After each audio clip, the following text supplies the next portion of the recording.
करेंगे, सुनकर आप दोहराना। सूर्यदेव अनन्य गुरु भक्त हैं। देवगुरु बृहस्पति जी के प्रति इनकी अनन्य निष्ठा है।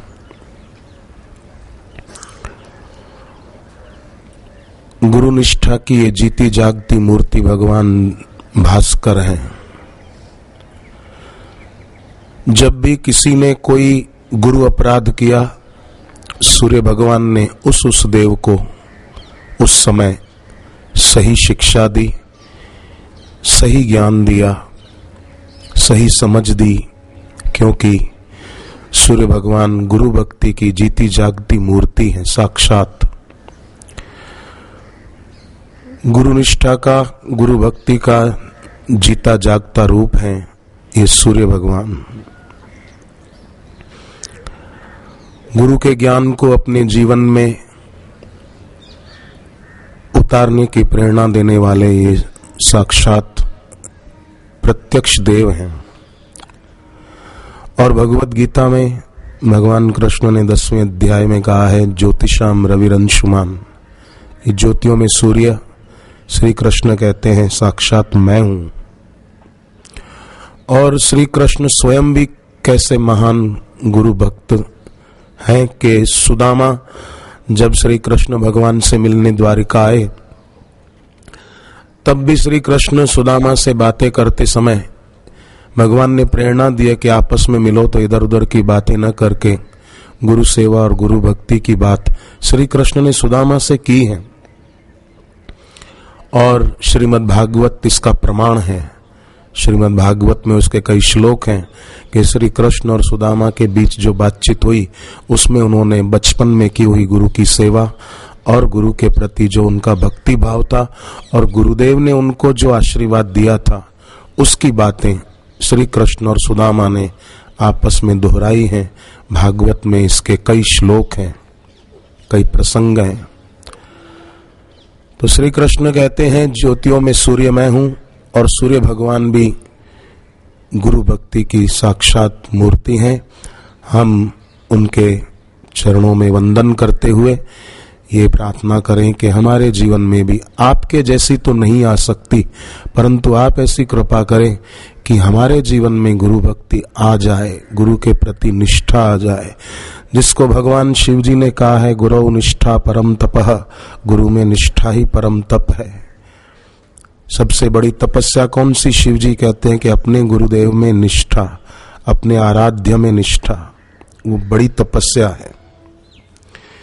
तो 12 नामों का छोटा सा स्तोत्र सब मिलकर उत्तरायण पर्व के दिन चल रहे हैं, इसलिए इन दिनों इसका विशेष महात्म्य है।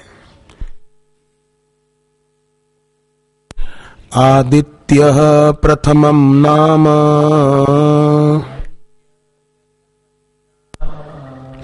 आदित्य प्रथमं नाम,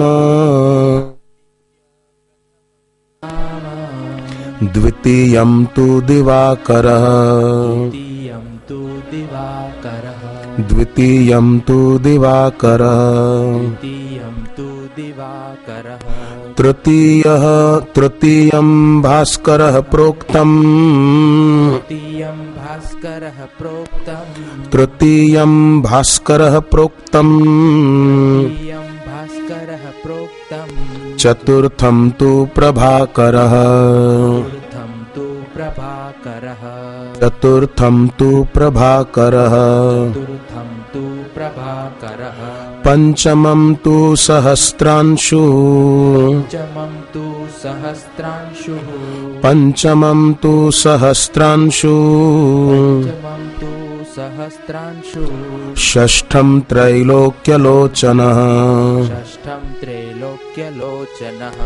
षष्ठं त्रैलोक्यलोचनः, सप्तमं हरिदश्वश्च, सप्तमं हरिदश्वश्च, सप्तमं हरिदश्वश्च, सप्तमं हरिदश्वश्च, अष्टमं च विभावसु, अष्टमं च विभावसु, अष्टमं च विभावसु, अष्टमं अष्टमं च विभावसुः नवमं दिनकरः प्रोक्तो नवमं दिनकरः प्रोक्तो नवमं दिनकरः प्रोक्तो नवमं दिनकरः प्रोक्तो दशमं द्वादशात्मकः दशमं द्वादशात्मकः दशमं द्वादशात्मकः दशमं द्वादशात्मकः एकादशं त्रयोमूर्तिः एकादशं त्रयोमूर्तिः एकादशं त्रयोमूर्तिः एकादशं त्रयोमूर्तिः द्वादशं सूर्य एव च द्वादशं सूर्य एव च द्वादशं सूर्य एव च द्वादशं सूर्य एव च ॐ सूर्याय नमः ॐ सूर्याय नमः ॐ मित्राय नमः ॐ मित्राय नमः ॐ मित्राय नमः ॐ मित्राय नमः। शांत मन ही मन जो आप चाहते हैं वो शुभ संकल्प करें। हमारी भक्ति बढ़े, उपासना बढ़े। गुरुदेव का ज्ञान प्रकाश रूपी सूर्य हमारे हृदय में सदैव प्रभात का सूर्य बनकर रहे। हम सदैव गुरु के ज्ञान प्रकाश से प्रकाशित रहें। हम भी गुरु भक्ति की मूर्ति बने। हे सूर्य भगवान, आप गुरु निष्ठा का साक्षात स्वरूप हो। हे सूर्य भगवान, आप गुरु भक्ति की जीती जागती मूर्ति हो। आचार्य बृहस्पति जी के चरणों में आपकी अनन्य निष्ठा है। हमारे गुरुदेव के चरणों में अनन्य निष्ठा हो, ताकि गुरुदेव का दिव्य ज्ञान हमारे आचरण में आ जाए, गुरुदेव का ज्ञान हमारा जीवन बन जाए।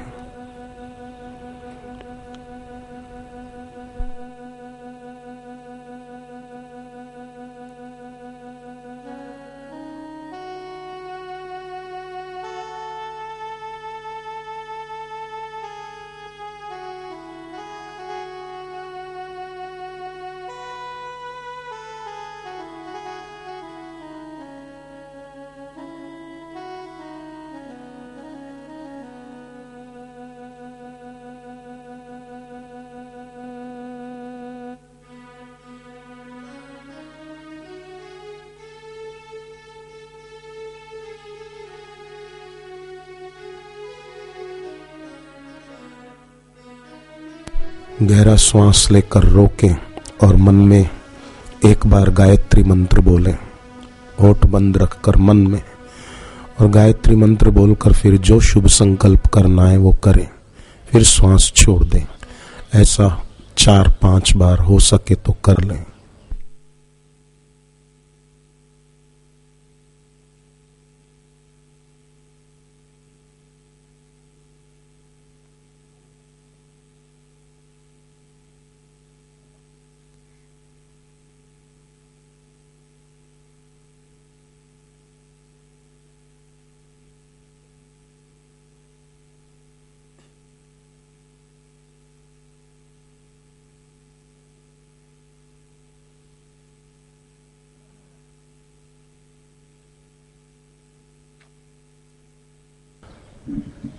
सूर्य भगवान प्रसन्न होकर हमें भी गुरु भक्ति का वरदान दें। आदिदेव नमस्तुभ्यं आदिदेव नमस्तुभ्यं प्रसीद मम भास्करम् प्रसीद मम भास्करम् दिवाकर नमस्तुभ्यं दिवाकर नमस्तुभ्यं प्रभाकर नमोस्तुते प्रभाकर नमोस्तुते सप्ताश्वरथमारूढम् सप्ताश्वरथमारूढम् सप्ताश्वरथमारूढम् सप्ताश्वरथमारूढम् प्रचण्डं कश्यपात्मजम् प्रचण्डं कश्यपात्मजम् श्वेतपद्मधरं देवम् श्वेतपद्मधरं देवम् तं सूर्यं प्रणमाम्यहम् तं सूर्यं प्रणमाम्यहम् लोहितं रथमारूढं लोहितं रथमारूढं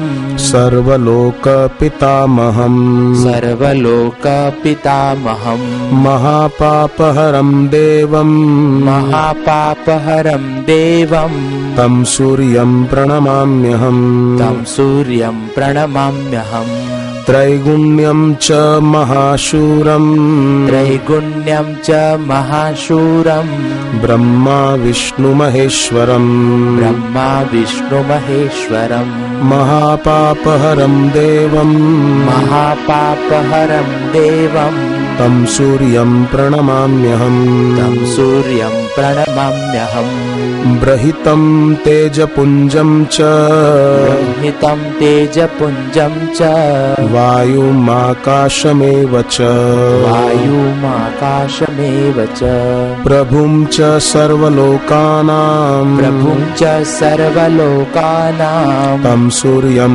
प्रणमाम्यहम् तं सूर्यं प्रणमाम्यहम् बन्धूकपुष्पसङ्काशं बन्धूकपुष्पसङ्काशं हारकुण्डलभूषितम् हारकुण्डलभूषितम् एकचक्रधरं देवम् एकचक्रधरं देवं तं सूर्यं प्रणमाम्यहम् तं सूर्यं प्रणमाम्यहम् तं सूर्यं जगत्कर्तारम् तं सूर्यजगत्कर्तारम् महातेजप्रदीपनम् महातेजप्रदीपनम् महापापहरं देवम् महापापहरं देवं तं सूर्यं प्रणमाम्यहम् तं सूर्यं प्रणमाम्यहम् तं सूर्यजगतां नाथम् तं सूर्यं जगतानाथम् ज्ञानविज्ञानमोक्षदम् ज्ञानविज्ञानमोक्षदम् महापापहरं देवम् महापापहरं देवं तं सूर्यं प्रणमाम्यहम् तं सूर्यं प्रणमाम्यहम् तं सूर्यं प्रणमाम्यहम् तं सूर्यं प्रणमाम्यहम् सूर्याष्टकं पठेन्नित्यम् सूर्याष्टकं पठेन्नित्यम् ग्रहपीडाप्रणाशनम् ग्रहपीडाप्रणाशनम् अपुत्रो लभते पुत्रम् अपुत्रो लभते पुत्रम् दरिद्रो धनवान् भवेत् दरिद्रो धनवान् भवेत् ॐ सूर्याय नमः ॐ सूर्याय नमः ॐ मित्राय नमः ॐ मित्राय नमः ॐ पूषाय नमः ॐ पूषाय नमः ॐ हिरण्यगर्भाय नमः ॐ हिरण्यगर्भाय नमः ॐ भास्कराय नमः ॐ भास्कराय नमः ॐ रवये नमः ॐ रवये नमः हरि ओम्।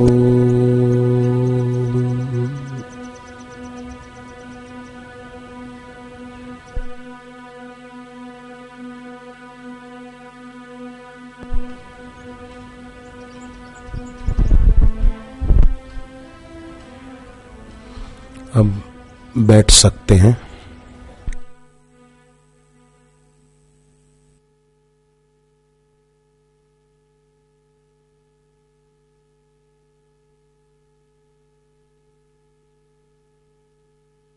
तो इच्छाओं के जाल होते हैं।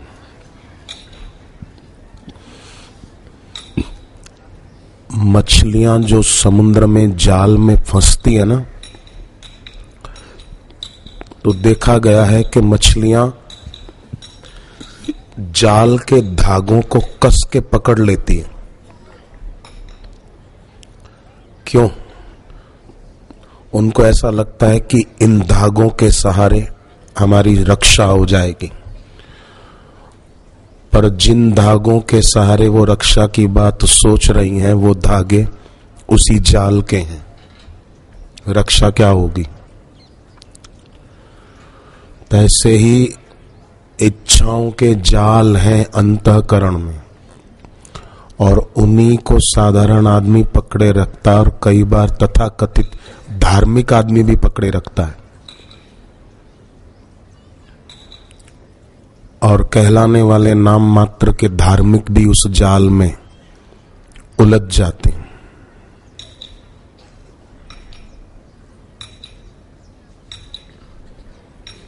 एक अच्छी धार्मिक लड़की थी,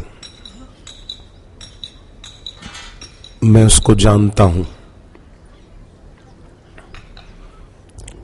कॉलेज में पढ़ती थी। कॉलेज में कोई लड़का ऐसे ही था बदचलन, तो लड़की ने सोचा कि ठेका लिया था धार्मिकता का कि मैं इसको सुधारूं। किसी को ठीक करना हो तो पहले अपना स्टैंड ठीक रखना चाहिए। तो उसको ठीक करने गई, उसको सत्संग की किताबें देती कि ऐसा करो, वैसा करो, ऐसा नहीं करो, ऐसा नहीं करो, ऐसा उसको बताती थी। परिणाम क्या आया आगे? वो लड़की जिद करने लगी, अब मैं शादी इसी से करूंगी। लो, जो बिगड़ा हुआ था लड़का, चरित्रहीन था लड़का, और लड़की धार्मिक थी। मैं बहुत अच्छी तरह से जानता हूं उसको।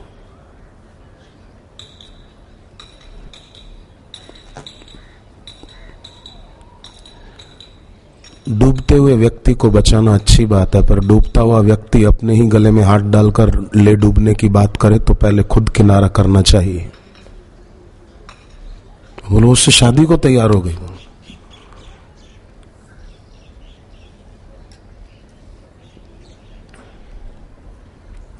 तो इच्छाओं के जाल होते हैं।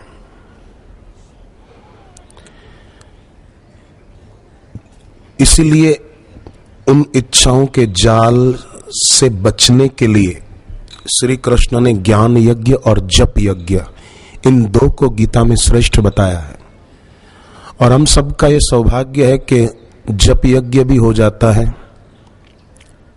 आश्रम में आते हैं तीनों टाइम संध्या के समय, और ज्ञान यज्ञ भी गुरुदेव के सानिध्य में हो जाता है। तो जिसको श्री कृष्ण श्रेष्ठ मानते हैं, ध्यान योग को भी कहा श्री कृष्ण ने, ध्यान योग परो नित्यम, वो भी हम लोग करते हैं। तो इच्छाओं के जो जाल होते हैं, जप यज्ञ और ज्ञान यज्ञ न होने के कारण, या तो उसमें रुचि न होने के कारण, जप तो किया पर ऐसे ही ऊपरी मन से कर लिया, भाई चलो कर लो। तुलसीदास जी ने जप के साथ एक शब्द जोड़ा है, सादर सुमिरन, आदर सहित। जे नर करहीं भव बारिधि गो पद इव तरहीं, आदर पूर्वक। तो इच्छाओं का भी एक धुआं होता है, उस धुएं के कारण लोग बेचारे भीतर से कुरूप हो जाते हैं, बाहर से भले चेहरे अच्छे दिखते हों।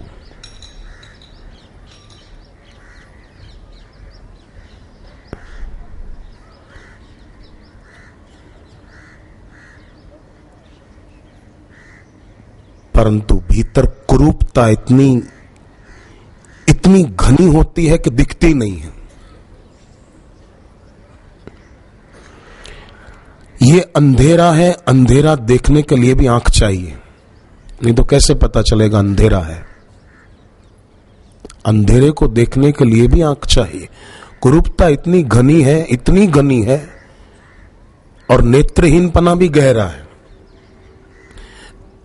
इसलिए बेचारे ही रह जाते। बीज मानो पत्थर पे पड़ा रहा, सड़ गया, नष्ट हो गया। नहीं तो वृक्ष बन सकता था, फल फूल लग सकते थे, वो औरों को विश्राम दे सकता था घनी छाया के द्वारा, पर नष्ट हो गया। ऐसे लोगों के हाथ तो कई बार जुड़े हुए दिखते हैं, परंतु जुड़े हुए हाथों के पीछे उनका मन जुड़ा हुआ नहीं होता है, विक्षिप्त मन होता है, क्योंकि कहीं न कहीं आसक्ति है, मन फंसा हुआ है।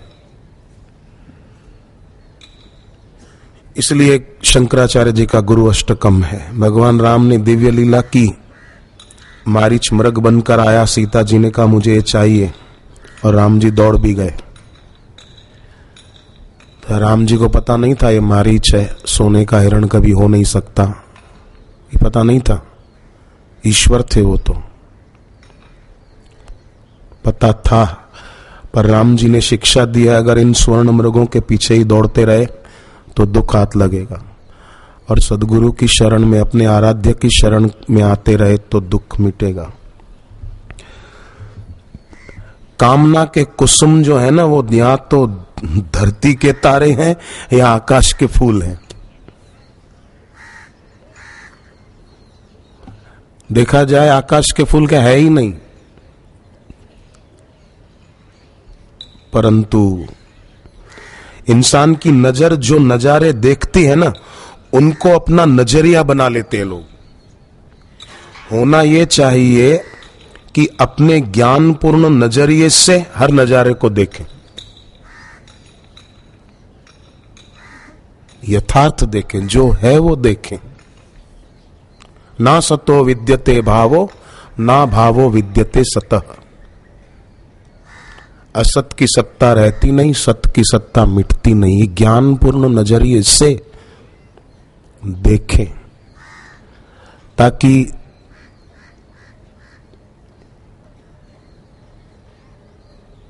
देखे हुए में महत्व बुद्धि और प्रिय बुद्धि न होकर उपेक्षात्मक दृष्टि,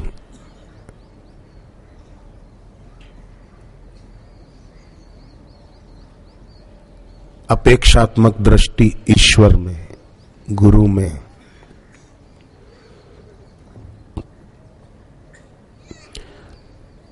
भगवत गीता का जो श्लोक है 6ठे अध्याय का, जितात्मना प्रशांतस्य, वो इसीलिए। तो ज्ञान यज्ञ और जप यज्ञ को भगवान कृष्ण ने सबसे बढ़िया कहा है। तो जो श्री कृष्ण की दृष्टि में सबसे उत्तम है वो हम लोग करते हैं गुरुदेव के सानिध्य में। ये कितनी बढ़िया बात है। ध्यान योग परो नित्यम जो श्री कृष्ण की दृष्टि में सबसे अच्छा है, जिसके साथ भगवान ने नित्य शब्द जोड़ा है, वो हम लोग करते हैं गुरुदेव के सानिध्य में। कितनी बड़ी उपलब्धि है ये।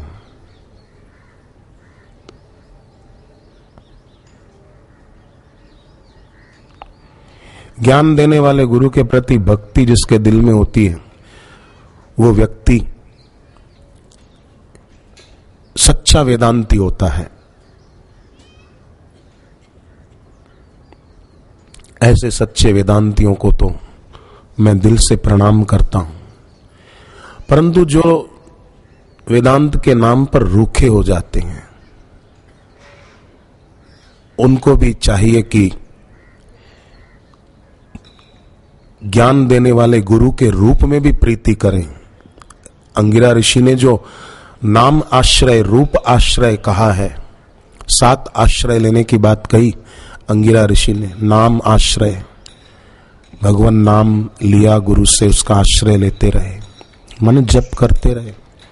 रूप आश्रय, ईश्वर और गुरु के रूप में प्रीति, नहीं तो बाहर के रूप जो नश्वर हैं वो खींचेंगे।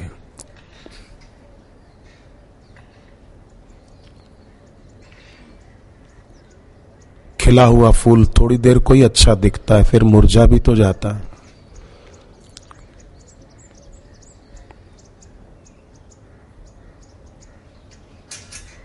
ध्यान योग परो नित्यम।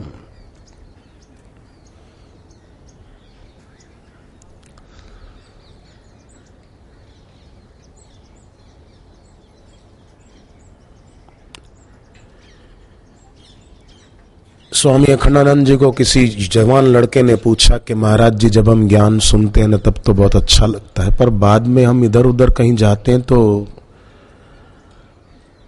हम कई जगह आकर्षित हो जाते हैं, क्या किया जाए तब? तो उन्होंने कहा कि उस समय तुरंत रूप आश्रय करो, मन की आंखों से अपने इष्ट को देखो, सूर्य भगवान को देखो।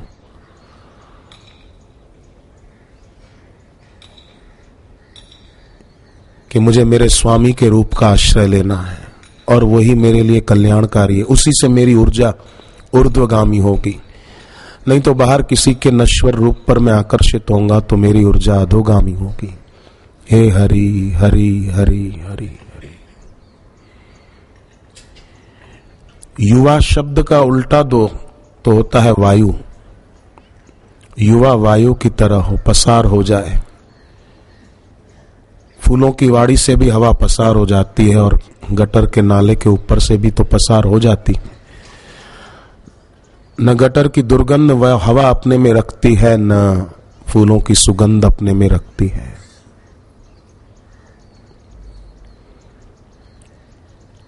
कूटस्थो विजितेंद्रिय, जो गीता का शब्द है, कूटस्थ। कूट माने एक ऐसा लोह पिंड जिस पर धातु को कुछ वो किया जाए, उसको आकार देने के लिए।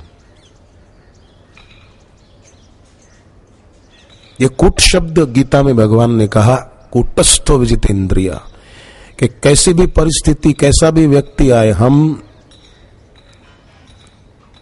अछूते रहे। और ऐसे जो गुरु हैं, ज्ञान विज्ञान तृप्तात्मा कूटस्थो विजितेंद्रिय, ऐसे गुरु के रूप का आश्रय करने से गुरु का जो ये अनुभव है, कूटस्थो विजितेंद्रिय, ये गुरु की अनुभूति है। तो गुरु में निष्ठा होने से साधक की भी गुरु की कृपा से ये स्थिति हो सकती। यह गुण साधनते नहीं हुई, ये सुग्रीव का वचन है। जब सुग्रीव राज सत्ता पाकर भोगों में डूब गया, विलासी हो गया, तो भगवान राम ने लक्ष्मण जी को भेजकर उसको बुलवाया और कहा कि तू राम काज भूल गया, भोगों में डूब गया। तब सुग्रीव ने कहा, नारी नयन सर जाहि न लागा, घोर क्रोध तम निशिजो जागा, लोभ पाश जेहि गर न बंधाया, वो नर तुम समान रघुराया। वो तो आपके समान है जिसमें कामना न रही, क्रोध न रहा, लोभ पाश जेहि गर न बंधाया, सो नर तुम समान रघुराया। परंतु यह गुण साधन ते नहीं होई, तुम्हारी कृपा पाव कोई कोई। तो जो गुरु हैं ज्ञान विज्ञान तृप्तात्मा कूटस्थो विजितेंद्रिय, ऐसे गुरु की उपासना से उपासक भी उस रास्ते से चलकर मंजिल तक चला जाता है। महाजनो येन गतः स पंथा, जो जड़ भरत जी ने राजा रहुगुण को कहा, रहुगुणैत तपसा नयाति। ए रहुगुण राजा, तू तपस्या करने जा रहा है, उससे कुछ नहीं होगा। ईंट को घिसकर चेहरा देखने वाली बात है कि ईंट को घिसूं, उसका आईना बना दूं घिस घिस के, और उसमें अपना चेहरा देखूं। रहुगुणैत तपसा नयाति, न चेज्यया निर्वपणाद् ग्रहाद्वा, न छन्दसा नैव जलाग्निसूर्यो, बिना महत्पादरजो अभिषेकम। ज्ञानी महापुरुष की चरण रज में स्नान किए बिना तपस्या करने से, किसी देव की उपासना करने से कुछ नहीं होगा। तो ज्ञानी गुरु का जो अनुभव है, उस ज्ञानी गुरु के नाम का आश्रय, रूप का आश्रय, गुणों का आश्रय। हमारे में कोई गुण नहीं आ पा रहे हैं अच्छे, हम चाहते हैं ये अच्छे गुण हमारे में आए, नहीं आ पाते हैं, तो गुरु के दैवी गुणों को याद करें कि गुरुदेव ने साधन काल में कैसी तपस्या की, वो मेरे जीवन में आ जाए। ये गुण आश्रय है कि कैसे दैवी गुण गुरुदेव ने साधन काल में मां पत्नी के साथ गाड़ी में जा रहे थे, पर उस गाड़ी से, चलती गाड़ी से उतर गए और जहां लीलाशाह बापू जी थे उस तरफ वो गाड़ी जा रही थी, उसमें बैठ के चले गए।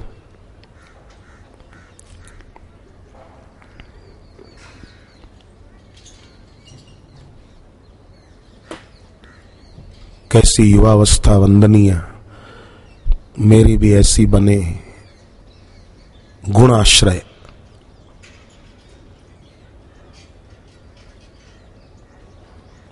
इससे काम जल्दी होता है, बहुत फायदा होता है।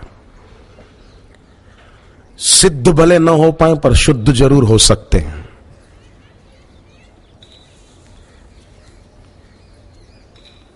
और शुद्धि ही तो बड़ी वस्तु है।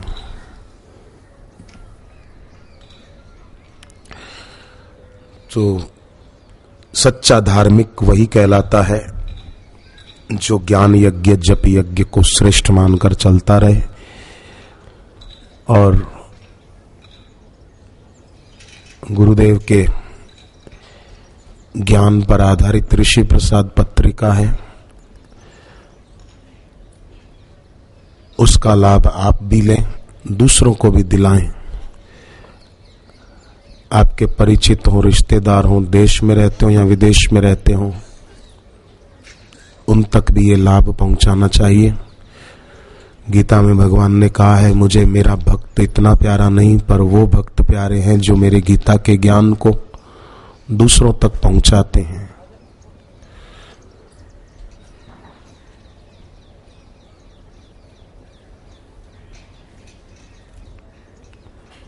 धन से, सत्ता से, अधिकार से व्यक्ति का भला नहीं होता है।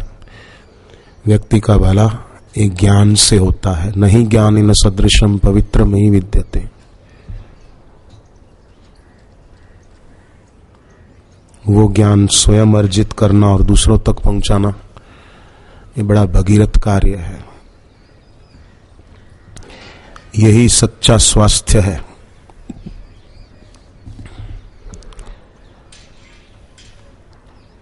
हवा नहीं होगी तो दिया बुझने का डर नहीं होगा।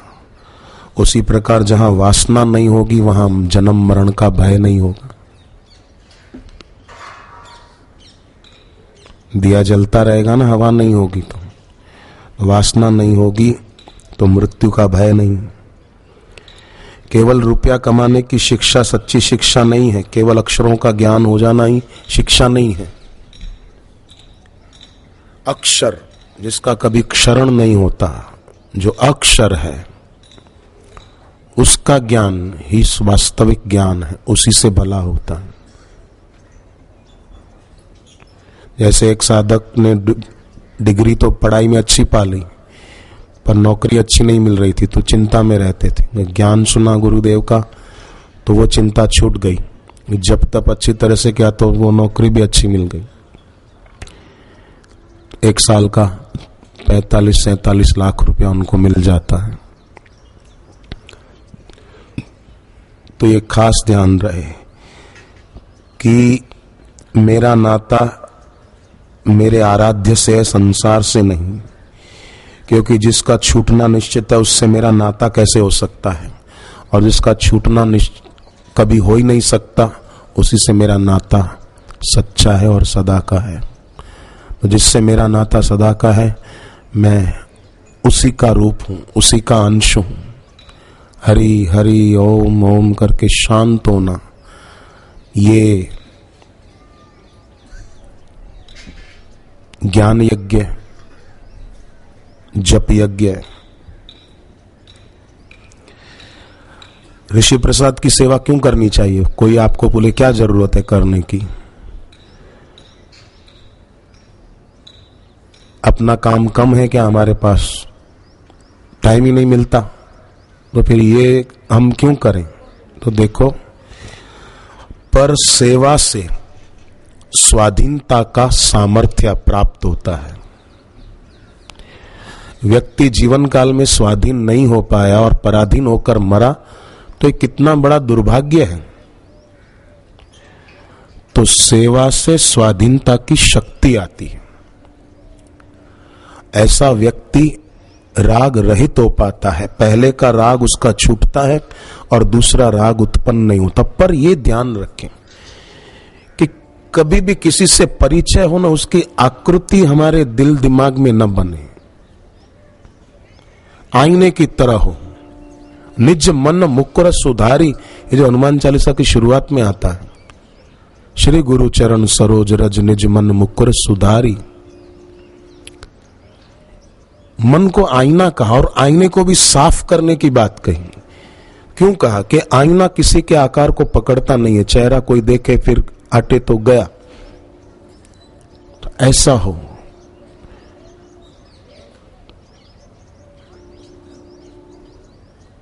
मोबाइल में जैसे सुविधा होती है ना, किसी का फोटो खींचो डिलीट भी कर सकते हो। वो नेगेटिव पहले होती थी, उसमें डिलीट नहीं हो सकता था। पहले जो कैमरे की रील होती थी ना, तो उसमें डिलीट नहीं हो सकता। मोबाइल में फोटो खींचो, डिलीट भी कर सकते हो। तो कम से कम आईना नहीं तो ये मोबाइल सिस्टम तो डिलीट तो कर दो। मैसेज डिलीट कर देते हैं, ऐसे किसी की बात दिमाग में से डिलीट कर दो। तो फोन में तो डिलीट का होता है कि ये दबाओ डिलीट हो गया। ऐसे ही गुरु मंत्र का जप करो, ओम, चल डिलीट, हरिओम, डिलीट हो गया, चल भाई जा तू यहां से बाहर, मेरे अंदर मत रह तू। निज मन मुकुर सुधारी, यही है मन मुकुर सुधारी। मुकुर मतलब आईना, निज मन मुकुर सुधारी।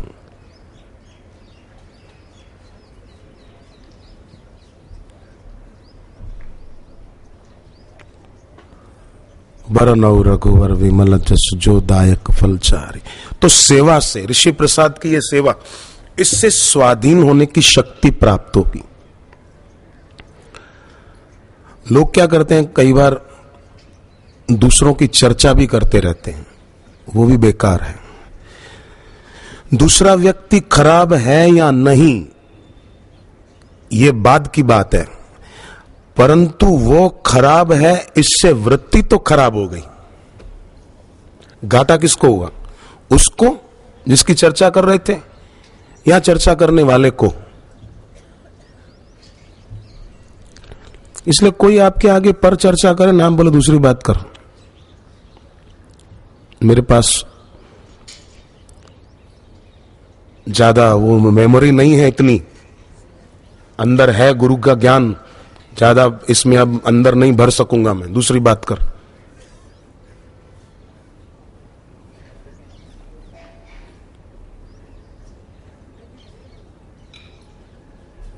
घाटे का काम नहीं करना। ईश्वर के लिए, गुरु के लिए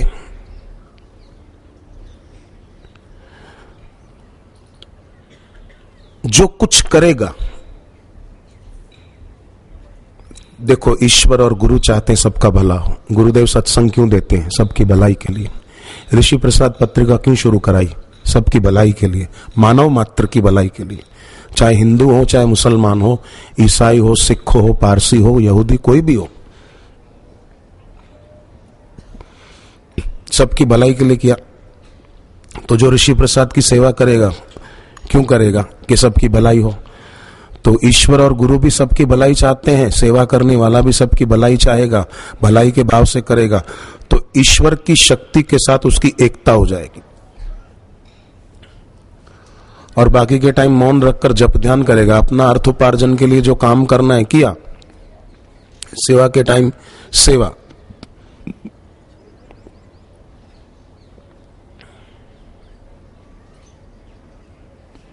जैसे घरों में लोग होते हैं तो एक विभाग किया होता है समय का, कि ये टाइम सोने का, भाई रात को 11 बज गए चलो सो जाओ। कोई 10 बजे भी सो जाते होंगे, भाई ये टाइम सोने का है, 5 बजे तक, 4:30 बजे तक, जितनी सोते हो ये नींद का टाइम है।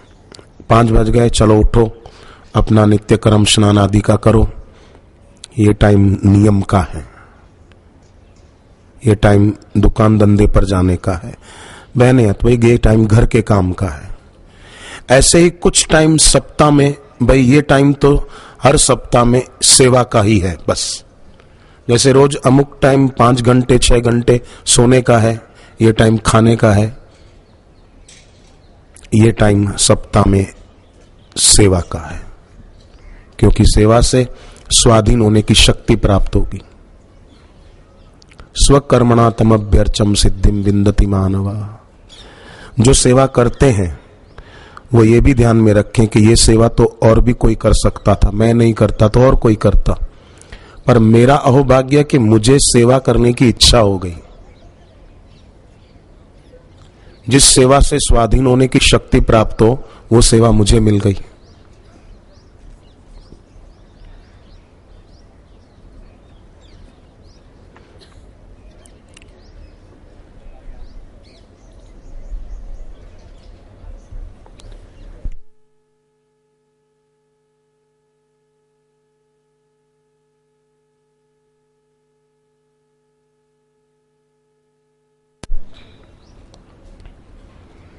जिससे आरोग्य बढ़िया रहता है लोगों का। जो वैसा करते हैं उनका तो निश्चित रूप से रहता है। दवाओं के पैसे बच जाते हैं, ऑपरेशन से बच जाते हैं। एक बार ऑपरेशन की झंझट में पड़ो तो फिर जिंदगी खराब कर देते हैं। बच्चे छांव में बैठे, हम जो धूप में।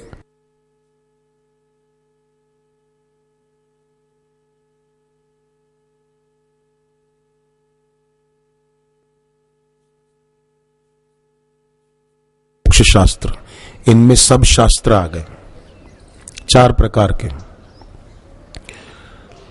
तो आयुर्वेद शास्त्र हम सब नहीं पढ़ सकते हैं और उसमें सब बातें हमारे काम की भी नहीं, तो सब पढ़ने की जरूरत भी नहीं है।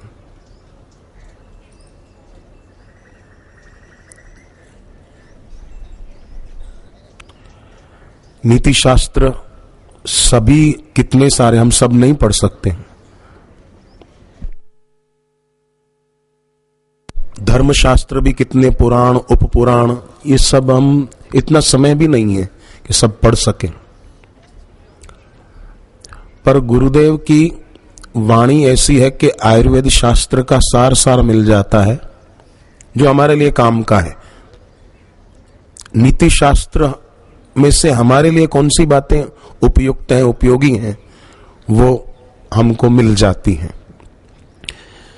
और धर्मशास्त्र की बातें जिससे ये लोक और परलोक संवर जाए, वो बातें भी हमें सार सार मिल जाती हैं। और मोक्ष शास्त्र की भी।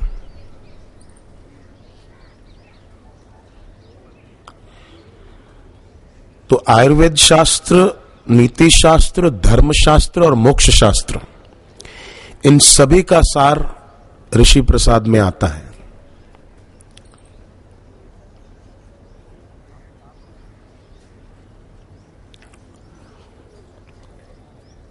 और वो दूसरों तक पहुंचाने का काम करना। सोचो, चारों शास्त्र,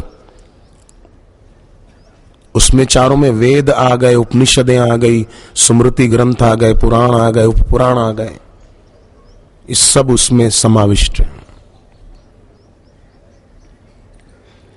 और वैदिक ज्ञान, पौराणिक ज्ञान, उपनिषदीय ज्ञान दूसरों तक पहुंचाना, मानो भगीरथ राजा की तरह। भगीरथ राजा तो गंगा जी को लाए, ये ज्ञान की गंगा को दूसरों को घर घर ले जाना। वो गंगा भागीरथ राजा की लाई हुई गौमुख से चलकर गंगा सागर तक जाती है। उसकी धाराएं निश्चित है कि यहां से होती हुई जाएगी। गौमुख से गंगोत्री, गंगोत्री से उत्तरकाशी, ऋषिकेश, हरिद्वार और फिर प्रयाग आदि तीर्थों से, वाराणसी आदि तीर्थों से पसार होते हुए गंगा सागर तक।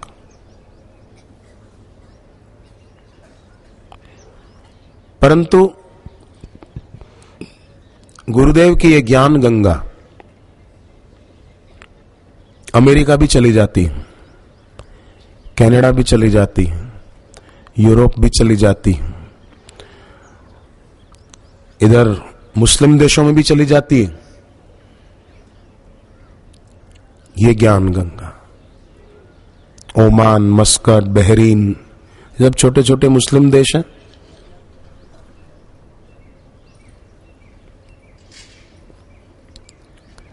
तो उसकी सेवा करना ये अपने आप में एक बहुत बड़ी महत्व की बात है। और अपने जीवन में कुछ सेवा तो करनी चाहिए। सप्ताह में एक दिन कोई न कर पाए तो महीने में एक दिन करें, महीने में एक दिन न कर पाए तो 3 महीने में एक दिन करें, और 3 महीने में एक दिन न कर पाए तो जो करते हैं उनका विरोध न करें। बस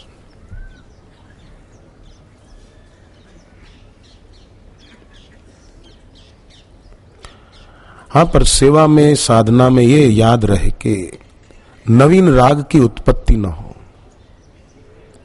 शांत होकर जब भी बैठे तब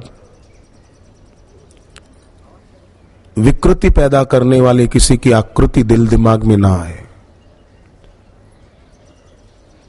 और सेवा जिसने दिल से की है उसके दिल में विकृति आ भी नहीं सकती।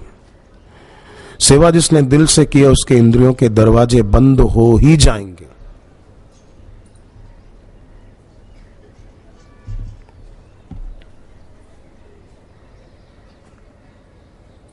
ये सेवा की महिमा है। हनुमान जी ने विभीषण को कहा, सुनहो विभीषण प्रभु की रीति, करहि सदा सेवक पर प्रीति।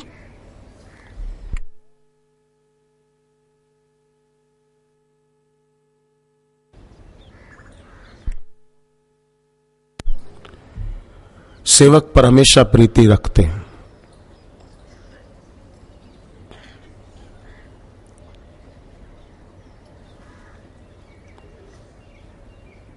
तो कोई काम धंधे में व्यस्त होने के कारण बेचारे न भी कर पाए, समय नहीं मिल पाता हो,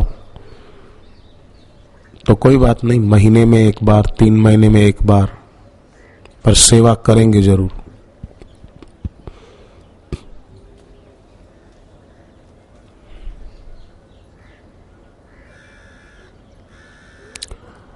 रही बात, आप देखो चींटी से लेकर ब्रह्मा जी तक किसके जीवन में कठिनाइयां नहीं आती? कोई देवी देवता एक ऐसे बता दो, और जीव जंतु और मनुष्य लोक में बता दो।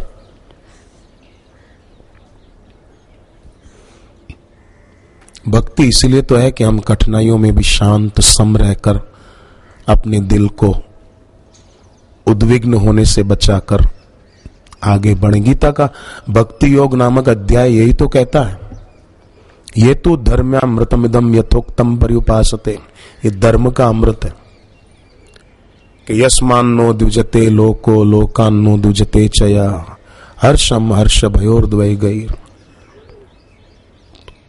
उसमें शांत रहना है, ये भक्ति योग है गीता का। फिर उसमें कई बार तरतीव्र प्रारब्ध के कारण भक्ति के रास्ते पर चलने वाले को भी कष्टों का सामना करना पड़ता है। दमयंती रानी को कितने कष्ट है, हरिश्चंद्र राजा धर्म के मार्ग पर थे तो कितने कष्ट झेलने पड़े। पांडव धर्म के रास्ते पर थे, कष्ट झेलने पड़े। तो पांडवों ने ये नहीं सोचा कि हम धर्म के रास्ते पर है, कष्ट झेलना पड़ा, छोड़ दो, इससे तो दुर्योधन मजा मार रहा है, हम भी दुर्योधन की तरह चाल चलें। तो उन्होंने दुर्योधन का रास्ता नहीं अपनाया।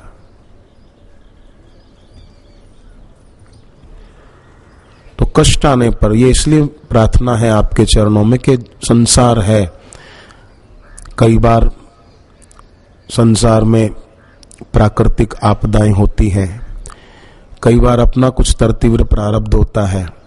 तो उस समय ये शास्त्रोक्त उपाय जो कई हम सत्संग में सुनते हैं, उनको करके हम थोड़ा शांत रहें।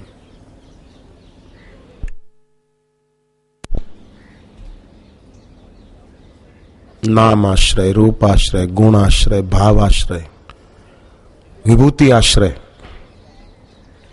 विभूति आश्रय मतलब सूर्य को अपनी विभूति बताया, चंद्रमा को अपनी विभूति बताया, जप को अपनी विभूति बताया, मौन को अपनी विभूति बताया। तो मौन रखकर सूर्य को अर्घ्य देकर, जैसे आज सुबह हम लोगों ने जप किया, पूर्णिमा आई तो चंद्रमा को अर्घ्य दे दिया, ये विभूति आश्रय।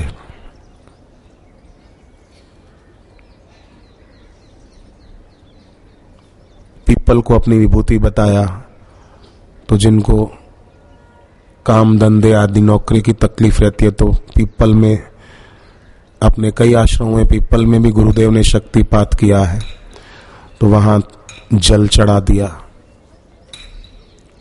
जप कर लिया परिक्रमा करते हुए, विभूति आश्रय। मौन रखकर बैठे, ये भी विभूति आश्रय।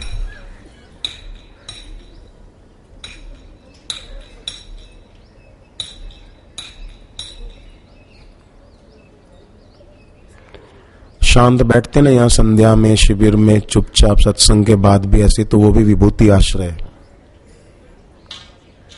अंगिरा ऋषि के शब्दों में।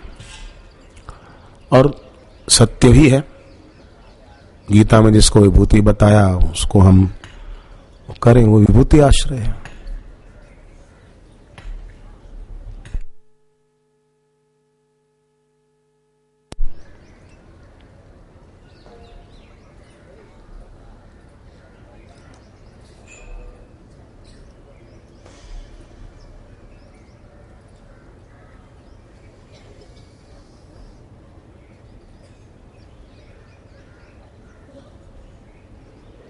इतनी देर हम मौन रखकर बैठ सकते हैं आप लोग सत्संग में,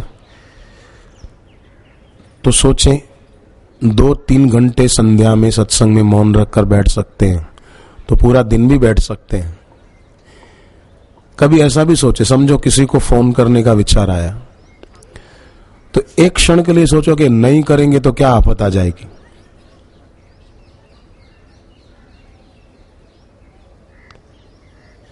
बहुत जरूरी हो तो जरूर, इधर उधर घर पे कहीं करना हो तो करें, पर कभी ये भी सोचे कि नहीं करेंगे तो क्या आफत आएगी, तो लोग थोड़ा मौन रखते हैं। और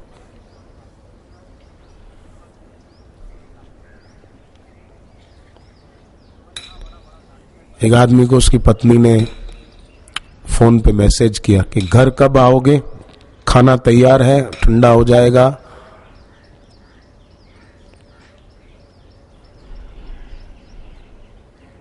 तो उसने फिर मैसेज किया। तो उससे बचने का ये रास्ता नहीं है कि आदमी और कोई नई मुसीबत मोल ले। नाम आश्रय, विभूति आश्रय, रूप आश्रय।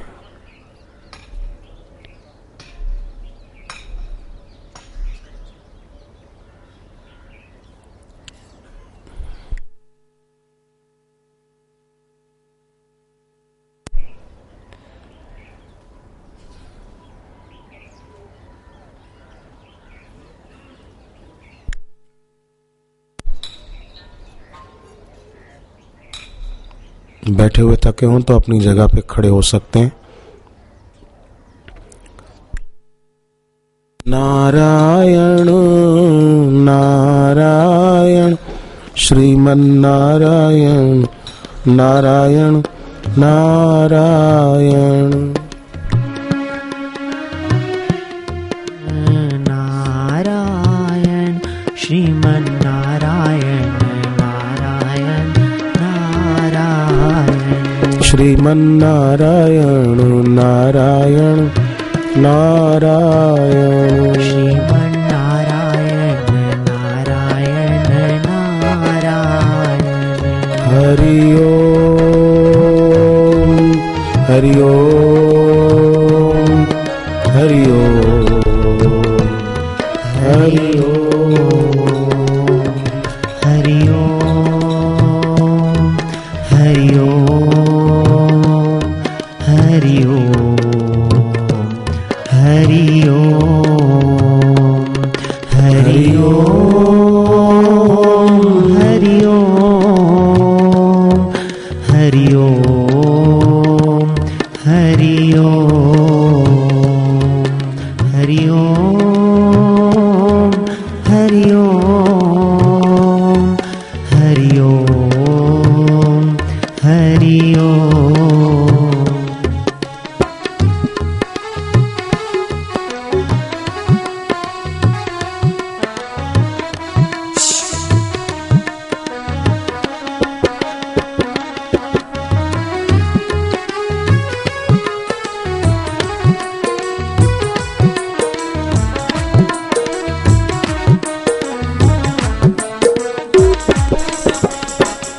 हरे राम राम राम हरे हरे।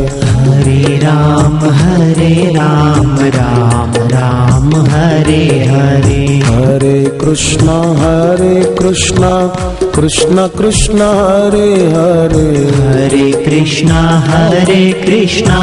कृष्ण कृष्ण हरे हरे। हरे राम राम राम हरे हरे राम राम हरे हरे।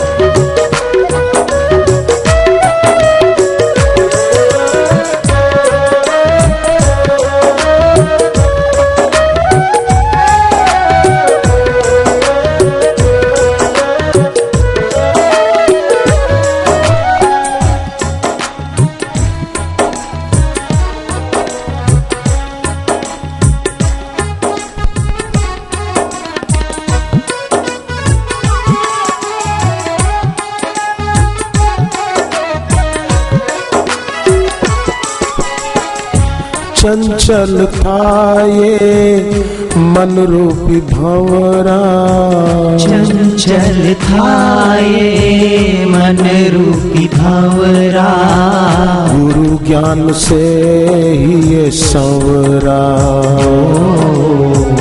गुरु ज्ञान से ही संवरा।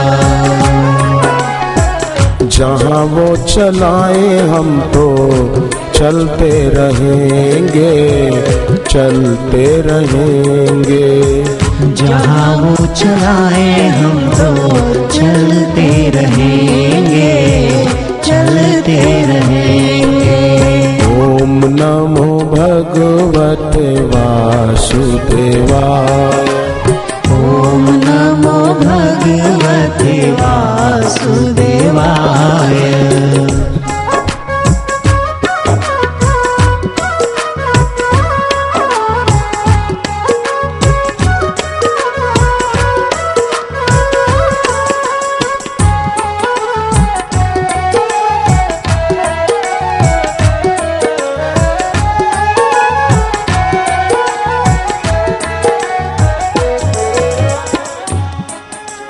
थाली में रोटी और सब्जी दाल चावल सामने पड़ा हो तो हाथ जोड़कर उसको देखते रहने से पेट भर जाएगा?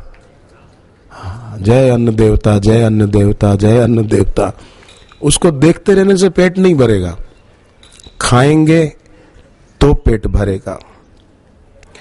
उसी प्रकार जो ज्ञान गुरुदेव से सुनते हैं और जो नाम गुरु से लेते हैं, वो चलते फिरते जपने से और ज्ञान को क्रियान्वित करने से हमें फायदा होता है, हमें पुष्टि मिलती है। तबला ऐसे ही पड़ा हो और उसको हाथ जोड़कर देखते रहे कि बज जा बज जा बज जा, तू बजेगा तो लोगों को कीर्तन में मजा आएगा।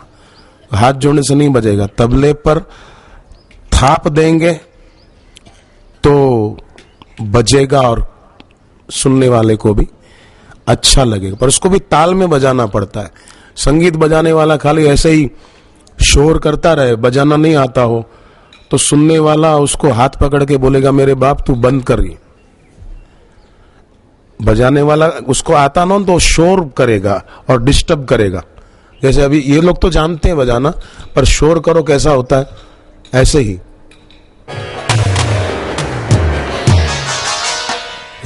ये भी संगीत है, परंतु इससे शोर पैदा होता है। ऐसे ही जिसको जीवन जीने का ढंग नहीं आता ना, भले नाम लिख देते हैं कई कि जीवन जीने की कला हमारे यहां सिखाई जाती है, वो जीवन जीने की कला नहीं है। Art of breathing, art of living नहीं मानी जाती।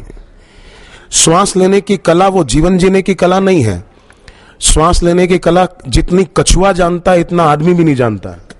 एक कछुआ 300 साल से भी ज्यादा जिंदा रह सकता है, 300 साल से ज्यादा। अब बताओ ऐसी श्वास लेने की कला कोई जानता है कि 300 साल जिंदा रह के दिखाए? 80, 90, 100 में तो लाइसेंस पूरा हो जाएगा, जब्त हो जाएगा, चल उठ, आया बड़ा 300 साल जीने वाला। पर कछुआ जानता है श्वास लेने की कला। खाली कई लोग क्या करते हैं, बहुत जोर से श्वास लो, जोर से छोड़ो,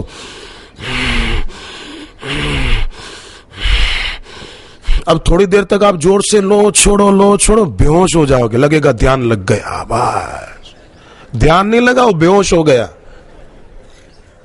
उसके ज्ञान तंतु थोड़े मूर्छित से हो गए। जोर से श्वास लो, ये फलानी क्रिया है, ये बेहोश होने की क्रिया है।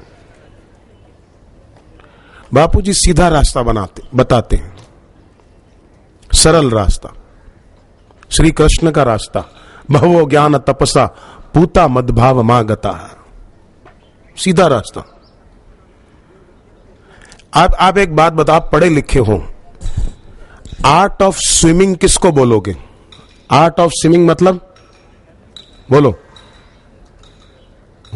हाँ, संकोच क्यों, डरते क्यों? ऐसे ज्यादा आप पढ़े लिखे हो इस बारे में। तैरने की कला, अच्छा, तैरने की कला मतलब, तैरने की कला मतलब बोलो बोलो, उसमें कि अपन आपस में बातें कर रहे हैं। तैरने की कला मतलब अगर किसी को बोलेगा तैरना, पर तैरने की कला मतलब खाली तैरना नहीं, तैरने की कला मतलब तैर कर पार हो जाना, उसको तैरने की कला बोलते हैं। समुद्र में तैरता रहा, ये तैरने की कला नहीं है, तैर कर पार हो जा। उसी प्रकार जीवन जीने की कला मतलब ये कोई श्वास लेना और ये करना नहीं, जीवन जीने की कला मतलब पार हो जाना, और वो पार होने की कला सदगुरु जानते हैं। वो खुद पार हुए हैं और अपने सानिध्य में आने वाले को पार करते हैं। तो सच्ची जीवन की कला तो सदगुरु जानते हैं। बाकी तो श्वास लेने की कलाएं हैं, वो भी खाली नाम है। कछुआ अच्छी जानता है श्वास लेने की कला। वो बचपन में कहानी नहीं पढ़ते थे, खरगोश ने कहा कछुए को चल हो जाए दौड़। कछुए ने कहा नहीं भाई, अपन तो कहां दौड़ पाते हैं, तू दौड़, ज्यादा तेज दौड़ता है। नहीं नहीं बोले हो जाए। कछुए ने कहा ठीक है हो जाए। तो खरगोश तो छलांगे लगाता हुआ दौड़ा, कछुआ तो बेचारा धीरे धीरे आराम से। तो खरगोश ने सोचा कि वो तो बहुत पीछे रह गया, मैं थोड़ा आराम कर लूं, सो गया। ऐसा जगह जगह सोता रहा। जब मंजिल पे पहुंचा तो देखा कछुआ पहले से बैठा हुआ है। ये तू कहां से उड़कर आ गया इधर? बोले मैं सोया नहीं, मैं चलता रहा। तू सोया रहा, पड़ा रहा, आलसी होकर तो रह गया। ये बचपन में कहानियां पढ़ते थे। कछुआ भी कला जानता है। तो अगर किसी को श्वास लेने की कला सिखाई तो बहादुरी नहीं है। वो श्वास लेने की कला जीवन जीने की कला नहीं है।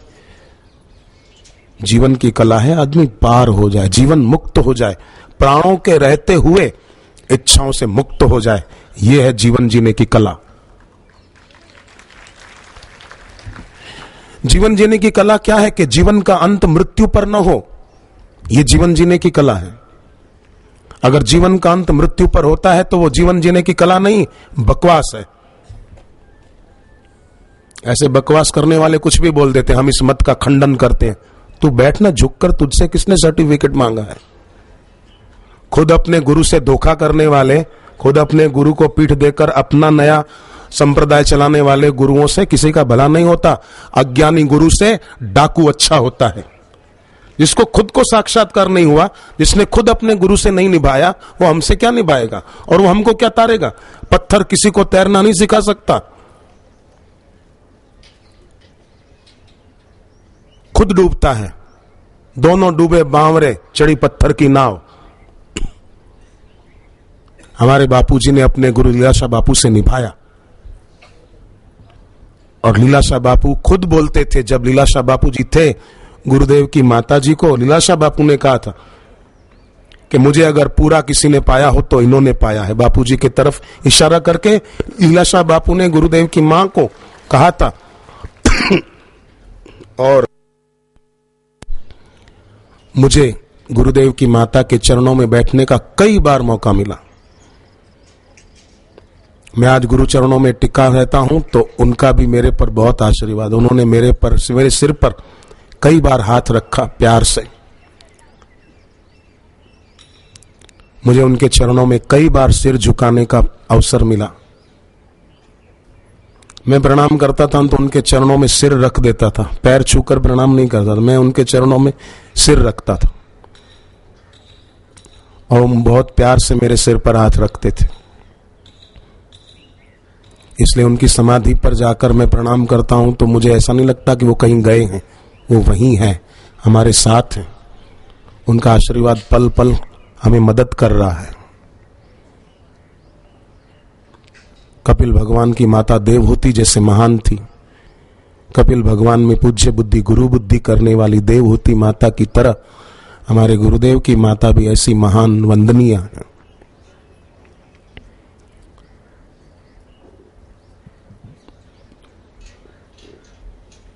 तो कला, जीवन जीने की कला, वो यही है कि प्राणों के रहते हुए इच्छाओं का अंत हो जाए। ये जीवन जीने की कला है।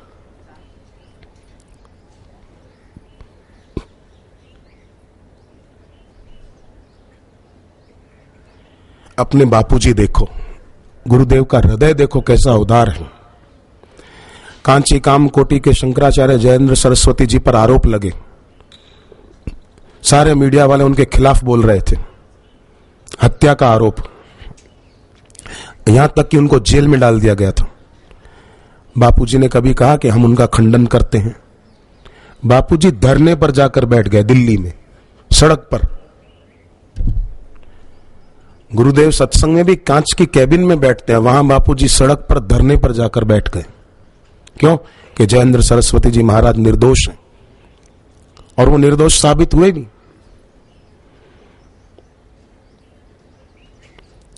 फिर बेंगलोर पुट्टपर्ती के सत्य साईं बाबा पर कितने आरोप लगे, भयंकर भयंकर आरोप लगे। सब टीवी वाले उनके खिलाफ दिखा रहे थे, उनके लिए गलत बोल रहे थे। पर ऐसे समय में बापूजी ने उनके साथ की फोटो तो बहुत पहले की खींची हुई थी, पर बापूजी ने देखा कि इनके लिए लोग गलत बोल रहे हैं, तो गुरुदेव ने अपनी और उनके साथ की फोटो ऋषि प्रसाद पर मुख पृष्ठ पर छपवाई। और उसमें कितना अच्छा उनके लिए उस मैगजीन में लिखा था, ये पुराने साधक जानते हैं, पढ़ा भी होगा। जिन्होंने वो पढ़ा था हाथ ऊपर करो, सत्य साईं बाबा और बापूजी का फोटो और वो लेख। ठीक, धन्यवाद। तो गुरुदेव कैसा, देखो किसी पर कोई आरोप लगा रहा तो बापूजी ने कैसा साथ निभाया है। ये है ना, सब में अपना आपा, केवल शब्दों में नहीं है, बापू के जीवन में प्रत्यक्ष देखो आप। गरीब आदिवासी इलाकों में बापू जाते हैं, आप जो नहीं गए ना कभी आकर देखो, आप आधा घंटा उनके बीच खड़े नहीं रह सकते, क्योंकि वो बेचारे गरीब हैं। एक ही कपड़ा है उनके पास पहनने के लिए, महिलाओं के पास एक साड़ी है, इतनी गरीब है वो। तो नहाने कहां जाए और कपड़े कहां धोकर दूसरा कपड़ा पहनने जाए? आप और हम तो नहाकर कल के कपड़े उतार देते हैं, धुले हुए कपड़े पहन लेते हैं, प्रेस किए हुए कपड़े पहन लेते हैं। वो कहां से पहनने जाए? और कपड़ा दूसरा नहीं तो नहाए क्या?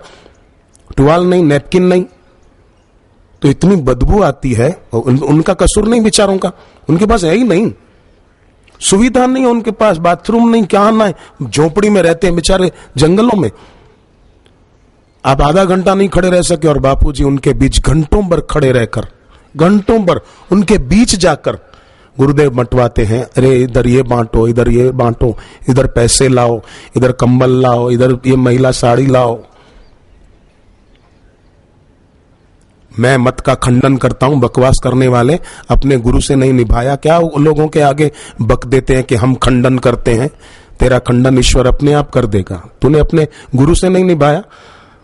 जिसने अपने गुरु से नहीं निभाया वो समाज से क्या निभाएगा? उसको तो खाली समाज में प्रतिष्ठा चाहिए, नाम चाहिए, प्रतिष्ठा, शुकरी विष्ठा।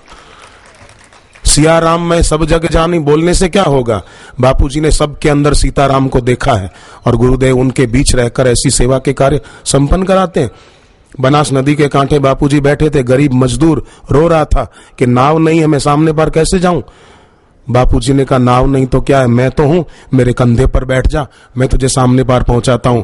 है मत का खंडन करने वालों में यह ताकत कि किसी गरीब मजदूर को, जो सारा दिन मजदूरी करके जिसके शरीर से पसीने की दुर्गंध भी आ रही, उसको बापूजी ने कंधे पर बिठाया है, और ये भी मेरा राम है, ये भी मेरा ईश्वर है, सामने पार पहुंचाया है।